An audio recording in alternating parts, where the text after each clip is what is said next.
I'll turn to the next page on page 4. It says, when an EV owner connects to the electric grid, how much are they paying for the extra generation, transmission, and distribution costs that they are imposing on the grid, and will those embedded costs rise over time? You know, we're not expanding our electric grid, just the use of it, especially with electric vehicles. All right, so I want you to look at this chart. This is figure 1B from the report. You found it on page 5. The title is Subsidies and Excess Charging Costs Accrued by a MY 2021 electric vehicle over 10 years, expressed in terms of the cost per equivalent in gallon of gasoline. Now look at that. It's got residential electricity costs, $1.21. Additional charging and metering costs, we covered that, $1.38. But then federal and state EV buyer tax credits and rebates. Where's that money come from? Where does the federal government get their money? They get it from you in taxes. Or they borrow it, put you further in debt. Then there's 40 cents for voided charging infrastructure costs, and incremental generation, transmission, and distribution costs, $3.18 a gallon. California and other state EV mandates and credits, $1.48.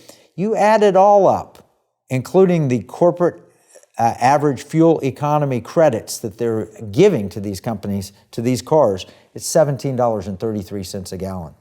Quoting from page 6 of the report, what's not hidden is the desire of federal regulators to use these standards to force Americans to buy EVs. And when the latest standards were announced earlier this year, the Biden administration prominently noted that they are designed to make 67% of new light-duty vehicles sold in the U.S. all electric by the year 2032. And that is from the White House. Do people want these cars? For Tesla, maybe.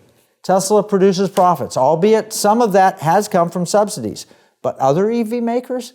Not so much. According to the report, which I quoted, page 10, despite the current incentives in place, the Ford Motor Company is losing $70,000 on each EV it currently sells. And inventory is stacking up in dealer lots for several brands as sales are not keeping pace with government-mandated production.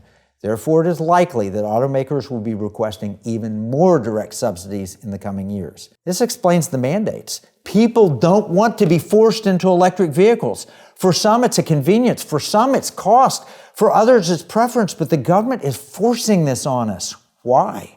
Money, control, and ignorance. Did you know, however, that the rush to mandate EVs is already being exposed for its foolishness? Here are a few headlines. When you piece them together, you see how bad this already is. A new law supercharged electric vehicle manufacturing, but not sales. November 8, 2023, New York Times. Washington Examiner. New York turns back to diesel snowplows and leaves electric vehicles behind. November 10th, 2023, Washington Examiner. Auto giant recalls almost 1.9 million vehicles to fix batteries. That's WorldNet Daily, November 2nd, 2023. Wall Street Journal, October 29th, said, brace for the wind and electric vehicle bailouts. And here, Automotive Drive, GM abandons plans to build 400,000 EVs by mid-2024. That's October 24th of this year.